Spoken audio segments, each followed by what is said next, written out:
বাড়িতে যখন মাছ মাংস কিছু থাকে না, তখন কিন্তু অবশ্যই একবার এই রেসিপিটা ট্রাই করতে পারো। নিয়ে নিয়েছি পরিমাণ মতো আলু বেগুন, আর নিয়ে নিয়েছি পেঁয়াজ আদা রসুন। পেঁয়াজ আদা রসুনটাকে একটু সুন্দরভাবে পেস্ট বানিয়ে নিতে হবে। সঙ্গে নিয়ে নিয়েছি ফুরোলি। এবারে তেলের মধ্যে দিয়ে দিলাম ফোড়নের জন্য 5 ফোড়ন, আর দিয়ে দিলাম তেজপাতা।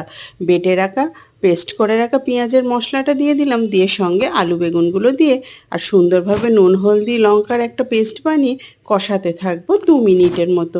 খুব সুন্দরভাবে কষানো হয়ে গেলে, রঙটা চেঞ্জ হয়ে গেলে দিয়ে দেবো 1 বাটির মতো জল। জলটা দিয়ে চাপা দিয়ে দিতে হবে।